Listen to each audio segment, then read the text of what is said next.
I remember the exact moment my life changed, not because it was dramatic but because it was so casual, like it meant nothing. It happened during Sunday dinner, the one we always had at my parents' house. I was balancing bowls of mashed potatoes and gravy when Mom casually said, "Oh Liv, you'll need to start clearing out your room this week." I blinked. Why? Dad didn't even look up from carving the roast. Mom answered without missing a beat, "Your brother and Kayla need it for the baby. They're starting renovations next weekend." The room fell silent except for the clatter of forks on plates. I stared at her, waiting for a punchline, but there wasn't one. "Wait," I said slowly, "you're giving them my room. Where am I supposed to go?" Mom gave me that soft, condescending smile she used when I was little and didn't understand things. "You're 26, Olivia. You're old enough to make sacrifices for family. That's what sisters do." I looked around the table. Dad kept cutting meat like he hadn't heard a thing. My brother Josh just shrugged, and Kayla rubbed her pregnant belly like she was the queen of the evening. "You expect me to move out just like that?" I asked, my voice shaking slightly. Josh sighed. "It's not a big deal, Liv. We just need the space. You can crash on the couch for a while." Crash on the couch? In my own home? For years I'd stayed to help them after college when I could have moved out like my friends did. I stayed because Mom said they needed me when Dad got sick and needed someone to drive him to appointments. I was there when Mom needed help with bills. I picked up extra shifts, and now I was disposable. I excused myself from the table before the tears could show. I locked myself in my room, and stared at the walls I had painted myself years ago, the shelves lined with books, photos, and little pieces of my life. Later that night, Mom knocked on the door like nothing was wrong. "Sweetheart, don't make this difficult. It's not forever, just until they settle in." "How long is that supposed to be?" I asked without opening the door. "As long as it takes," she said softly. "Family comes first." "Family comes first as long as you weren't me." I packed what I could into the trunk of my car: clothes, my laptop, a few personal things. My parents didn't even notice me leaving. I heard laughter from the living room as I stepped into the cold night. I drove around for hours, circling neighborhoods where I couldn't afford the rent. The truth was, I didn't have enough saved to move out immediately. I'd spent most of my earnings helping my parents with groceries, bills, and emergencies.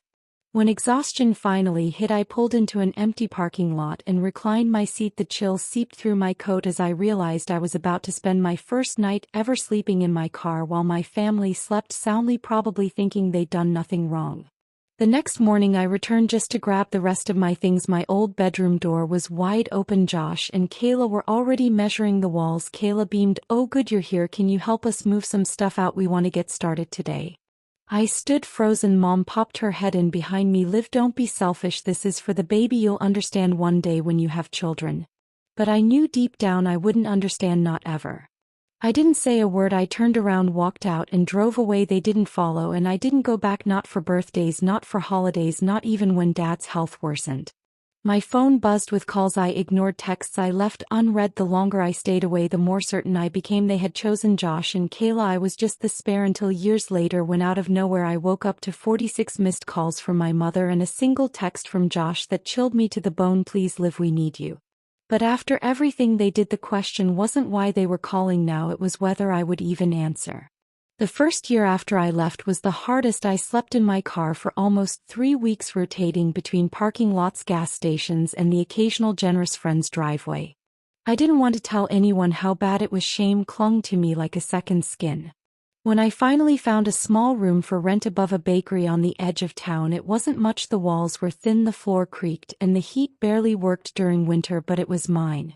For the first time in my life I was on my own and painfully aware of it.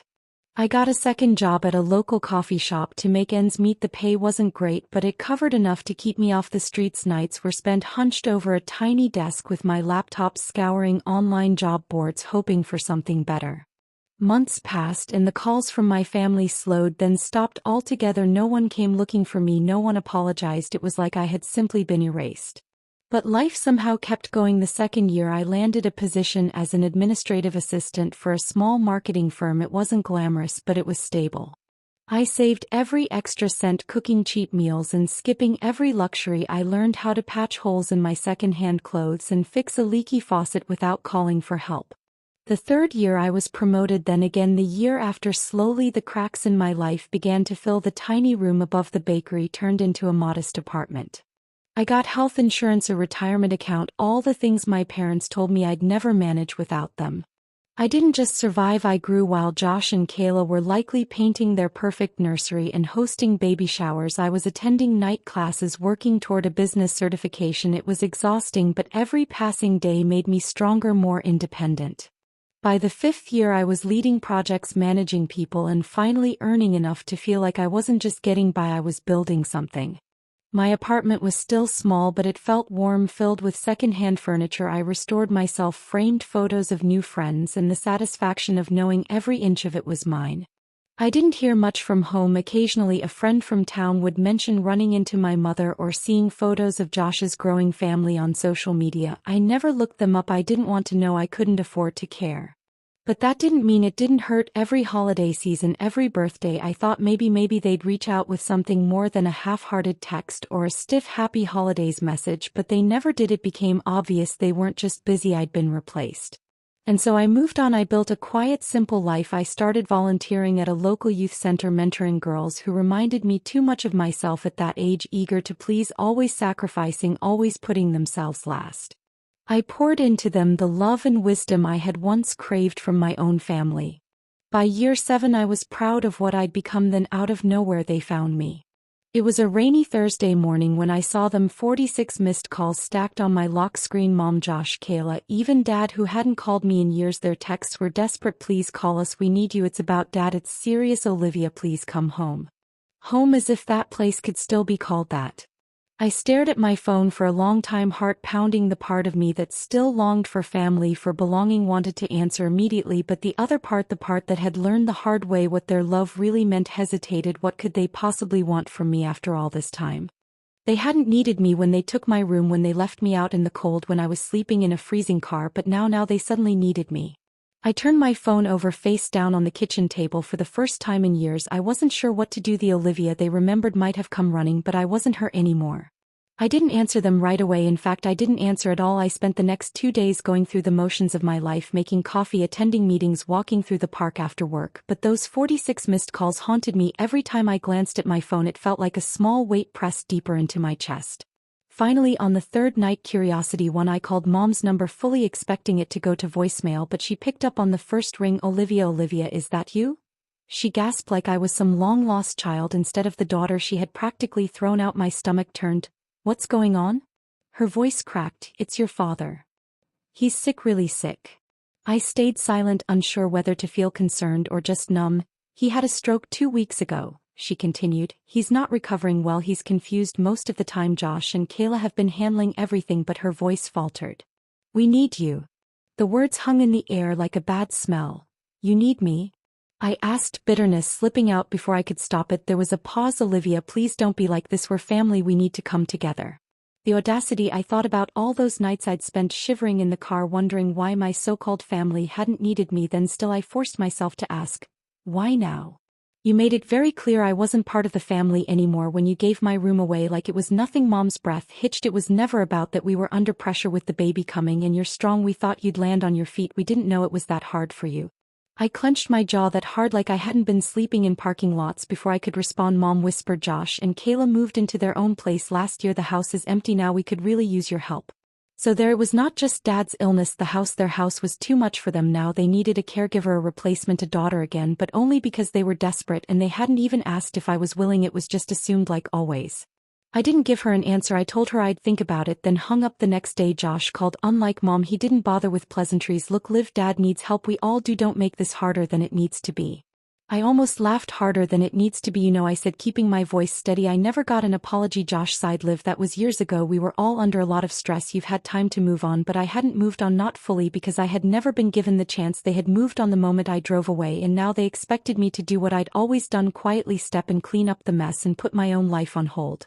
Later that night I visited the old neighborhood. I parked outside the house I used to call home, watching from a distance as dim lights flickered behind the curtains. The paint was peeling, the yard unkempt. The place that once seemed so full of life looked hollow. Mom sat on the front porch wrapped in a shawl, staring out at the empty street. For a brief second I almost pied her, but then I remembered that cold night when I'd packed up my life and left without so much as a backward glance, because none of them had cared enough to stop me. And here's the thing, I had built something. Maybe it wasn't a big house or a picture-perfect family, but it was mine. I had friends who respected me, a job I loved, and a quiet, stable life far from their manipulations. As I watched Mom sitting there unaware of my presence, I realized something. They weren't looking for me because they missed me. They were looking for me because they needed me to sacrifice, to save, to smooth things over, and now I wasn't sure if I would. I told myself I was just going for closure. That's the lie I clung to as I drove down the familiar streets, watching the town I had once called home pass by like the background of someone else's story. I hadn't been back in almost 8 years, not for birthdays, not for holidays, not for anything, but now with my father's health in question and my phone still buzzing every few hours with missed calls, I found myself pulling into the driveway I used to bike up as a child. The house looked worse up close. The paint had peeled further, the once well-tended garden was now overgrown, and the porch sagged slightly to one side. I hesitated, gripping the steering wheel so tight my knuckles turned white. Part of me wanted to put the car in reverse and never looked back, but I didn't. I rang the doorbell. It was Mom who answered, and for a split second I saw relief flicker across her face. "Oh, Olivia," she breathed, pulling me into a hug before I could stop her. I stood stiff in her arms, unsure if I should return it. Inside, the house felt colder than I remembered. The walls were bare where family photos used to hang, and the familiar smell of vanilla and cinnamon that usually accompanied Mom's baking was absent. It felt like walking into a stranger's home. Dad was in the living room, sunken into his recliner, looking smaller. Somehow he barely registered me at first. When his eyes finally found mine, they were clouded, confused, live. He rasped. I nodded silently. I had braced myself for anger, guilt, resentment, but nothing prepared me for the frail version of the man who had once seemed so strong. Mom offered me tea like nothing had ever happened. "Sit, I'll make us something warm." As I sat on the edge of the couch, Josh and Kayla appeared from the kitchen. Kayla looked tired, her hair hastily tied back, and Josh, well, he looked exactly the same, entitled and comfortable. "Glad you finally showed up," Josh said, arms crossed like I was late to some appointment they'd scheduled. Kayla nudged him. "Josh?" I stared at him. I wasn't sure I'd come at all. He shrugged. "We just thought you'd want to help Dad, he's struggling." I noticed Kayla's eyes flick toward Mom as if sharing some silent communication, but I couldn't read it. As we sipped tea, they danced around the real reason they had called me back. They told me about Dad's declining health, how hard it had been taking care of him, how exhausting it was. "How long has it been like this?" I asked. Josh shifted. "A couple of years." 2 years. They'd known he was getting worse for 2 whole years and only now thought to contact me. Mom placed her cup down. "We've done our best, but with your father needing round-the-clock care and with Josh and Kayla juggling the kids and work, it's just too much." I stared at them, realization dawning. "You want me to move back?" I said flatly. No one spoke. "You want me to take care of Dad?" I continued. "To quit my job, uproot my life, and just slide back into the space you left for me years ago when you tossed me out." "Olivia, don't make it sound like that," Mom said, her voice trembling. "This is about family. About doing the right thing." I leaned back against the worn couch cushions, letting the silence stretch. "You never even asked if I was okay," I said quietly. "Not when I left, not the first winter I was living out of my car, not when I disappeared. I wasn't family then, but now that you need someone to clean up the mess, suddenly I'm family again." Josh threw his hands up. "Look, you're obviously still holding a grudge." "A grudge?" I repeated, my voice sharp. "You think this is a grudge? I sacrificed years of my life for this family. I stayed when everyone else left. I gave you everything and you gave me nothing in return." The room fell uncomfortably silent. Dad blinked slowly, barely following the conversation. Kayla finally whispered, "We didn't know it was that bad." I stood. "You didn't care enough to find out." Mom's eyes welled with tears. "Please, Olivia, you're the only one who can help." I looked at them, really looked, and for the first time I didn't feel small. I didn't feel like the disposable daughter, the helper, the afterthought. I felt like someone who had built a life they couldn't begin to understand. "You'll get by," I said calmly, heading for the door. "You always do when it benefits you." I left them sitting there, stunned, as I stepped out into the cold evening air. But I knew this wasn't over. Something told me they weren't finished needing me yet. The phone calls didn't stop after that visit. If anything, they got worse. Missed calls, voicemails, texts. At first I ignored them, but a part of me, the part that still wondered if maybe, just maybe, they had changed, kept reading every word. And then one evening, buried between the frantic "we need you" and "please just come home" texts, I found it. "It's about the house. Please, Olivia, call us." The house. The next day, against my better judgment, I drove back. Not because I wanted to help, but because I needed to know. I needed to hear it from them. Mom greeted me at the door like I was a savior returned from war. Josh and Kayla were already seated at the kitchen table, papers spread out in front of them. Kayla's eyes were puffy, like she'd been crying. Josh, for once, wasn't wearing that smug expression. He looked downright nervous. They barely wasted time on small talk before Mom launched into it. We're going to lose the house, Olivia. I blinked. What? Mom rubbed at her temples. Your father's medical bills, they're more than we expected. We took out a second mortgage and Josh tried to help, but it's not enough. Josh chimed in. We thought once Dad got better things would stabilize, but it's not happening. So you want me to bail you out? I said flatly. Mom flinched. No, we just thought maybe with the money you've saved you could help just to keep the house. We'd pay you back. And there was the real reason. It wasn't about Dad, it wasn't about family. It was about the house, the same house they kicked me out of like I was some ungrateful tenant. The same house where Josh and Kayla measured my walls for their nursery without so much as asking if I had anywhere to go. Kayla sniffled. We're desperate, Olivia. The kids need this place. We put everything into remodeling it when the baby came. I stared at her. The baby she spoke of wasn't a baby anymore. From what little I'd gathered, Josh and Kayla had 2 kids now. They had moved into their own place, sure, but it wasn't out of independence. It was because they couldn't afford to keep up the house without me. You remodeled my room into your nursery, I said, my voice colder than I meant it to be. And now you want me to save the house you pushed me out of?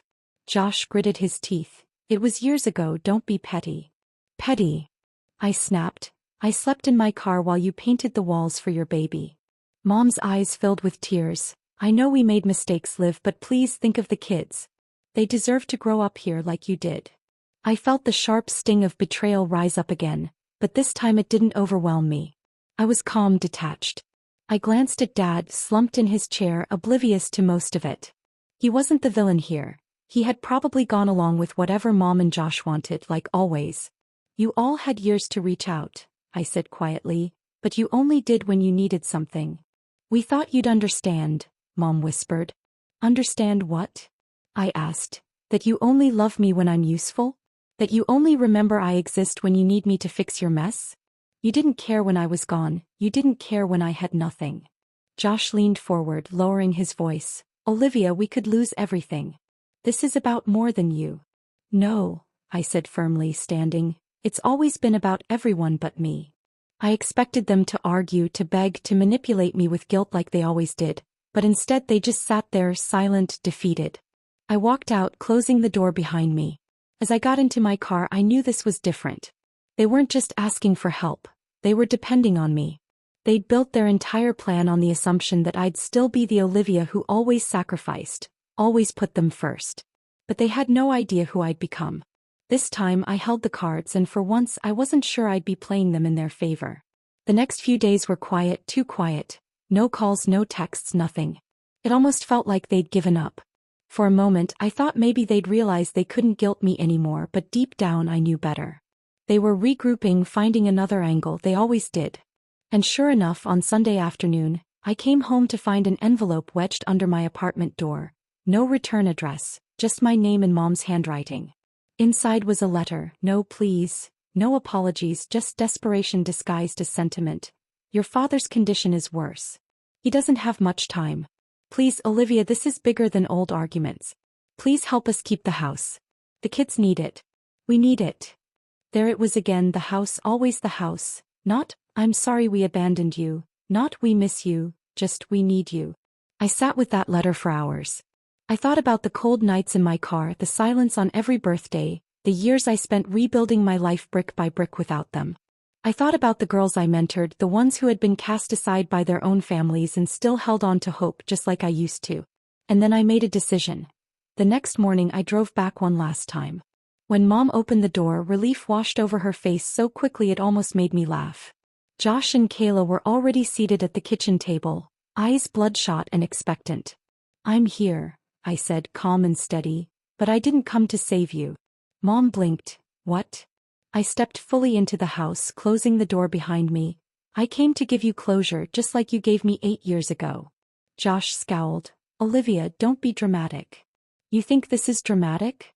I said, raising an eyebrow. You've barely acknowledged me for years. You kicked me out for convenience, and now you want me to patch up your life like nothing happened. We're desperate, Kayla whispered. Please. You've been desperate, I corrected. You just hoped I'd be desperate enough to say yes. Mom tried to interrupt, but I held up a hand. I didn't just move on. I made a life. I built something without your help, without your love, without this house. I motioned to the decaying walls and fading photos. I have friends who are more like family than you've ever been. I pulled out a small envelope from my coat pocket. Mom's eyes widened, thinking it was a check, but it wasn't. It was a signed letter addressed to my lawyer, officially declining any claim or inheritance related to the house. I don't want it, I said. I want nothing to do with it. Josh's jaw dropped. You're walking away after everything? After everything, I confirmed. And let me be clear, I'm not angry anymore, I'm done. Mom's lips trembled. But you'll come back for the funeral at least for your father? The question stung, but I stood firm. If I do, it won't be for you. I took one last look around the place that had once been home. The cracks in the walls, the faded memories, the ghosts of a family that had chosen convenience over love. I felt nothing but peace as I stepped outside. Mom called after me, "You'll regret this. We're still family, Olivia." I turned back for just a second. No, Mom, family wouldn't have left me out in the cold. And then I left. A year later, I was standing inside my own small shop, the one I opened with the savings they thought I'd spend on their crumbling house. It wasn't much, but it was mine. Framed on the wall behind the counter was the letter Mom had left under my door, next to a photo of me and the girls from the youth center laughing during a workshop I'd organized. I built something better than they ever offered me. I had community, I had peace, I had myself. Through mutual acquaintances, I later learned they did lose the house. Josh and Kayla moved into a small rental. Mom struggled with mounting debt, and Dad passed away quietly a few months later. I didn't go back, not out of spite, but because I had already buried everything I needed to a long time ago. Sometimes the most powerful revenge isn't anger or payback. It's simply refusing to be who they expect you to be. They expected me to come running. I didn't, and I never will.